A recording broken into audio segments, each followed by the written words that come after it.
Tahun 2008 terjadilah subprime mortgage, bencana keuangan dunia.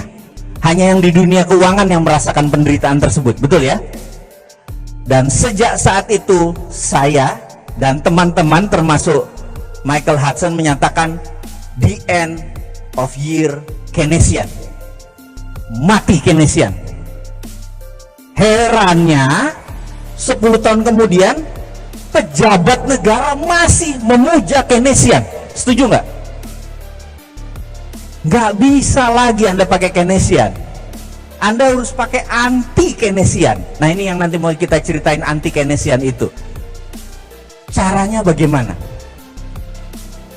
Rumus nomor 1 adalah print money. Anda akan bilang, nanti inflasi, bener nggak? Selama ada underlying proyek, maka print money tidak masalah. Saya kasih contoh. Kang Randy datang ke saya. Kang Randy adalah Menteri Bappenas, saya Presiden. Ceritanya, kalau ngayal boleh kan sampai top kan, bener nggak? Ada ongkosnya. Kang Randy bilang, Mas, kita mau bangun 100.000 rumah. Setiap tahun saya perlu 100 triliun. Bener nggak? Saya bilang, oke. Setiap kota 100 rumah yang sehat, yang baik, yang islami semua. Toilet tidak boleh ngarah Ka'bah dan lain sebagainya. Anda ngerti kan? Karena kita harus yang ngebangun. Sholat harus berjamaah dan lain sebagainya. Konsep-konsep kita. Saya print 100 triliun dari langit. Nah, nih Mas, betul nggak? Oke? Mas Randy bilang, Krakatau Steel nyala sekian ribu ton. Pabrik bata mulai dari ujung Jawa sampai Kalimantan nyala semua pabrik bata, bener nggak? Pabrik semen nyala, tidak boleh ada satupun unsur impor. Begitu semua jadi, berdiri, balikin ke saya 100 triliun tanpa bunga. Bener nggak? Ke negara. Kang Randy bangun, dijual tanpa bunga kan jadi murah, bener nggak? Uang begitu masuk ke negara saya bakar. 5 tahun kemudian 100 triliunnya masuk jadi 10 juta rumah, bener nggak? Itulah underlyingnya. Inflasi nggak? Nggak ada, betul nggak? Anda mulai paham, gampang ngelola negara kan?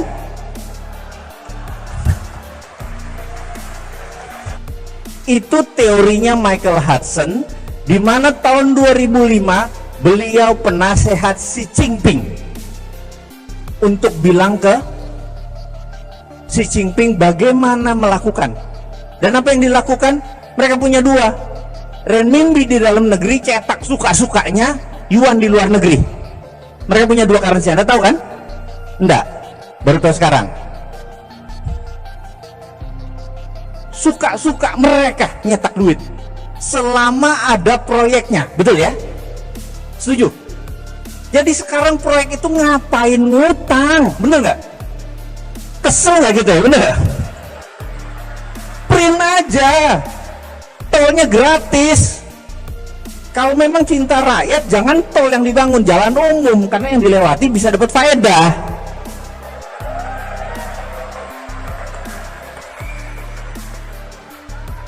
Sudah ngerti cara bangunnya negara? Oke, mau lanjut atau udah? Nah, apa yang dilakukan oleh negara satu lagi nih? Karena kita tahu ada negara besar satu lagi yang punya nation interest, yang punya 1,3 miliar penduduk, yang pengen 1000 tahun masih negaranya ada. Bener nggak? Nation interest mereka juga pengen negaranya survive, betul kan? Seperti kita pengen negaranya juga utuh sampai 1000 tahun lagi, gitu kan?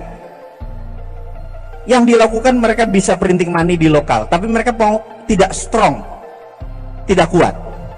Yang dilakukan adalah, oke, ini sekali lagi saya sama Kang Randy lagi nih. Kang Randy bilang, Mas, gimana caranya kita punya banyak dolar? sebagai cadangan kita untuk bisa punya apa? Deterrent faktor penggentar. Oke. Akang pergi ke Papua Nugini, cari orang yang dekat sama presiden atau perdana menterinya, paham ya? Kang Randy kirim intelijen, cari di sana presidensi. Anda ngerti presidensi? Presidensi orang yang dekat presiden, orang yang mempengaruhi perdana menterinya Papua Nugini. Terus intelijennya lapor ke Kang Randy bilang sudah dapat. Dia pokoknya oportunis, dekat dan bisa mempengaruhi perdana menteri Papua Nugini. Gitu ya? Oke. Namanya siapa? Larry. Oke, Larry. Jangan dipanjangin Larry-nya ya. Kemudian bilang sama Larry, mereka bikin proyek yang lama balik modalnya, tapi ada streaming of income, pelabuhan, bandara, jalan tol, bener ya, yang panjang, yang kalau perlu tidak lama balik modalnya. Ngerti nggak? Oke, nanti kalau ditanya uangnya ada, pokoknya lo kerja aja gitu ya, gitu ya. Lalu Kang Randy bilang, ini gimana proyeknya? Ini $10 billion Anda pegang. Anda bilang sama si Larry, duitnya sudah ada di Bank Indonesia, bener gak? Transfer ke Bank Papua Nugini, enggak bisa, bener gak? Kemudian dari uangnya tadi, apa yang Kang Randy lakukan? Krakatau Steel nyala, semen nyala, semua nyala, bener gak? Lalu kita kirim 100% material ke Papua Nugini, kirim SDM ke Papua Nugini, uang ke Papua Nugini. Setuju ya? Jalan tol jadi di Papua Nugini, urusan gak ada isinya, urusan nanti, bener gak? Pelabuhan jadi di Papua Nugini, bener gak? Udah jadi, lapor, udah jadi, siap, tagih dolarnya, masuk, setuju? Itulah kita namakan ini semua adalah Spice Road, jalan rempah. Wah, gitu. Bisa nggak? Itu cara mendatangkan dolar, bener nggak? Ada nggak sebuah negara sekarang melakukan itu?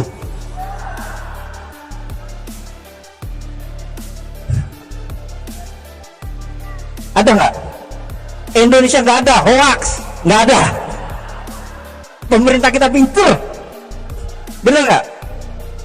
Anda udah mulai ngerti sekarang, mulai panas.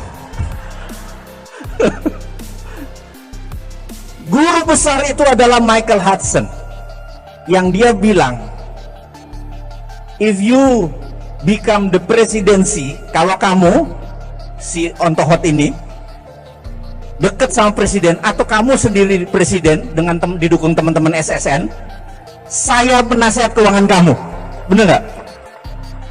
Saya bikin kamu lebih besar dari negara sekarang karena kamu mempunyai sesuatu yang negara lain tidak punya. Nah, ini mulai mikir nih, apa? Indonesia negara keempat penduduknya terbesar di dunia, setuju? Dan negara muslim terbesar di dunia, setuju?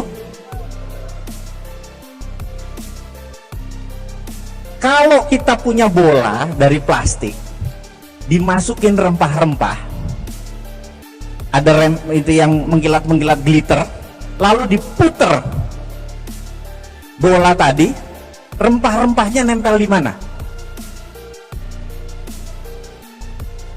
Di tengahnya, bener nggak? Setuju ya? Bumi sudah muter berapa tahun sih? Sama porosnya 5 juta tahun, bener nggak?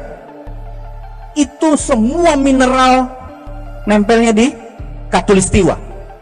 Kita zonanya terpanjang. Jadi sumber daya alam Indonesia dibandingkan 4 negara, kita yang paling besar. Setuju nggak?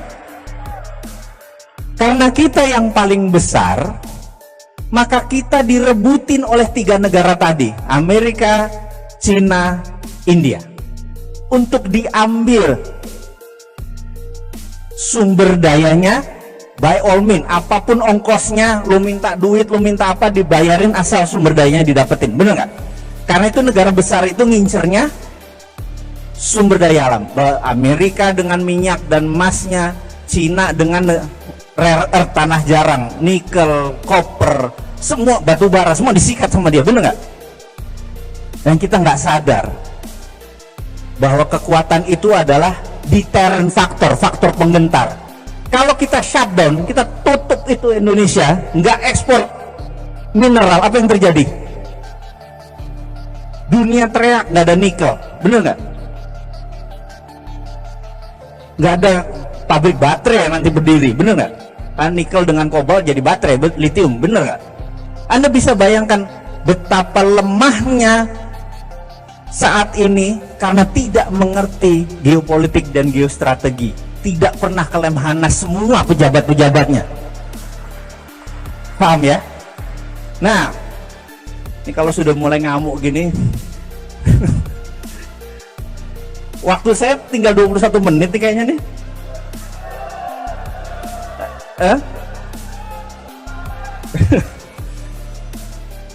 Sampai mana tadi terakhir?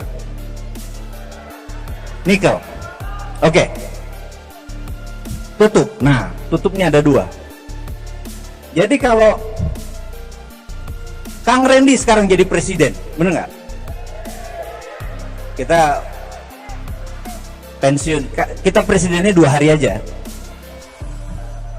Habis itu, karena 2 hari habis itu saya ditembak sama kompetitor kita, bener nggak? Karena hari pertama kalau saya cuma jadi presiden, nggak mau lama-lama, cuma 2 hari, habis itu Kang Randy aja, bener nggak? Cuman 2 keputusan saya. Begitu jadi presiden hari pertama, saya akan menandatangani perpres, peraturan presiden, bahwa setiap orang yang punya duit kirim uang keluar Indonesia tanpa underlying produk. Jadi misalnya kalau dia kirim uang, beli pabrik, beli barang, beli baju, itu ada underlying. Kalau dia taruh di luar, transfer dari Indonesia, itu namanya flight capital, penjara 10 tahun. Gitu ya. Yang kedua yang saya akan lakukan adalah mulai jam 24.00 bank bunga zero.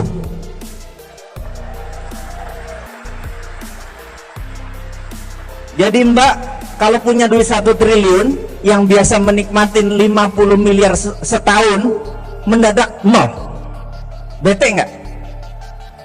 Ada 4.500 deposito di bank di Indonesia. Begitu nol, Anda ngapain? Anda cabut dari bank dan Anda invest di SSN. Mana proyekmu? Bener nggak? Dalam satu malam 4.000 triliun bisa keluar semua, nyari proyek di Indonesia saja karena nggak bisa keliling keluar, bener nggak? Setuju ya? Ekonomi jalan dalam 1 hari doang, bener nggak? Jadi 1 menandatangani apa tadi? Flight capital, 2 deposito zero. Syariah nggak negara kita ini? Halal nggak makan kita, bener nggak? Hanya dengan perpres, kalau presidennya niat, dan harus niat, bener nggak? Habis itu saya ditembak, mati, bener nggak? Ada nggak yang nembak saya? Iya, orang yang punya duit triliunan bete, bener nggak? Mau ngirim keluar nggak bisa, tembak aja si Mardigu itu, bener nggak? Saya mati, insya Allah syahid, bener nggak? Yang jelas, waktu dimakamkan upacara militer, keren bos. Udah didoain, syahid, upacara militer, top, bener nggak? Apa nggak enak hidup kayak gitu? Iya kan, matinya enak, hidupnya enak, bener nggak? Itu, habis itu ya Kang Randy aja, bener nggak? Yang masih muda, kita udah kepala 50, naik tangga aja gemeteran tadi kita. Kang Randy keputusannya lanjutin. Apa yang Kang Randy lakukan? Lihat peta Indonesia. Indonesia satu-satunya negara yang memiliki laut di dalam wilayahnya, betul nggak? Yang lain lautnya di pinggir, bener nggak? Indonesia lautnya di tengah. Ada 9 lagi, Anda tahu? Laut Banda, Laut Jawa, Arafuru, lupa. lupa sejarah. Betul ya?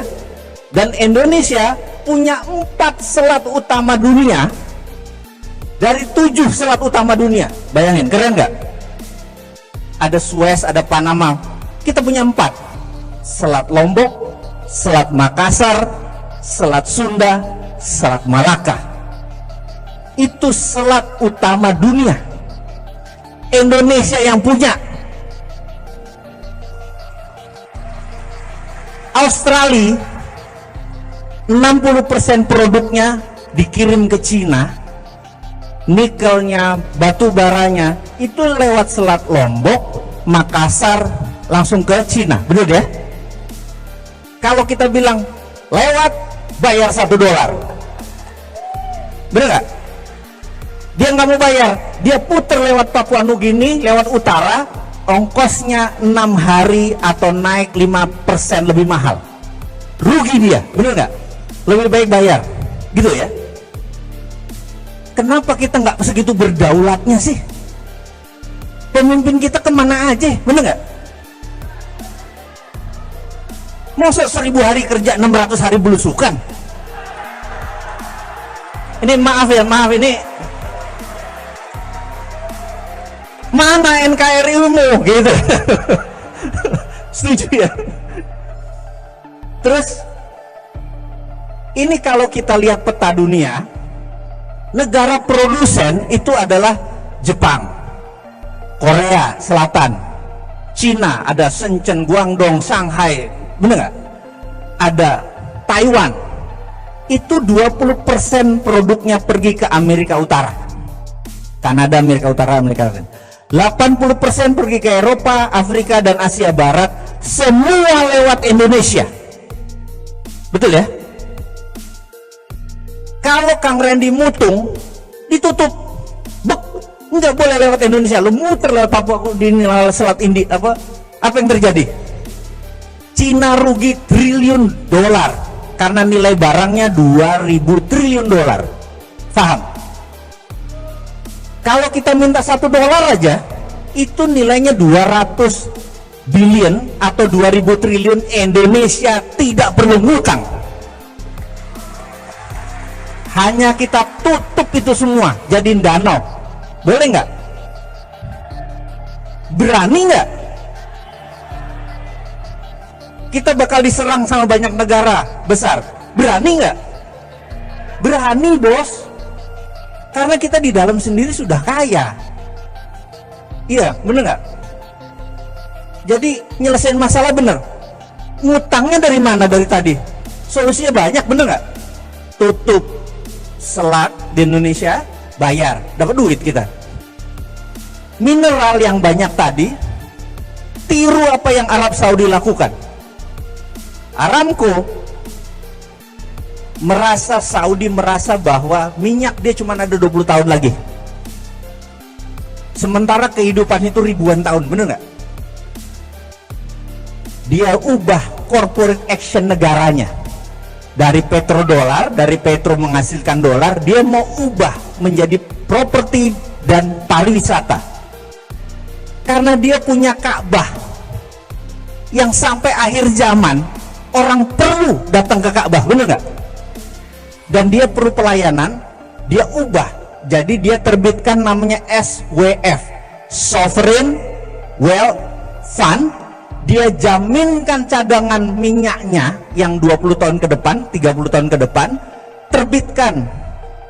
Jadi dia jual, dia terbitkan surat nilainya 2.000 triliun dolar. 2 triliun dolar ini the biggest atau SWF terbesar di dunia, karena negaranya mau dia ubah menjadi pelayan hamba Allah. Ya, SWF namanya. Kita cadangan nikel kita ambil, atau koper kita, tembaga kita ambil cadangannya, terbitkan SWF, hanya menjaminkan koper saja, itu nilainya besarnya bukan main. Sementara kita masih punya 130 mineral yang lain, bener nggak? Dan itu tidak hutang karena berdasarkan jaminan. Uang ini membuat Freeport hanya menjadi kontraktor tidak perlu dibayar 55 triliun. Paham? Dia kontraktor keluar, kita bayar. Kontraktor keluar, bayar. Kontraktornya jelek, geser, ganti. Kalau sekarang dia ambil aset kita, dia jaminkan, sekarang diambil balik. Tapi kenapa pakai duit? Tahun 2021 juga habis kontraknya, nggak usah bayar, bener nggak? Tapi memang beda sih ya, emang tingkat intelektual emang segalanya sih. Anda kalau dengar cerita saya selama 45 menit ini, kira-kira kelar nggak masalah bangsa? Seneng kan pulang jadi gini doang ngelola bangsa bisa, gue jadi anggota DPR, anggota ini, bener nggak? Anda udah tahu toolnya, saya kasih sejam udah bisa ngerubah dunia. Karena memang sesederhana itu. Yang bikin rumit itu orang-orang pinter yang keminter, diputer-puter ya, kelihatannya inflasi lah, ngomong di TV segala macam. Saya bilang ribet bener jadi hidup, bener nggak?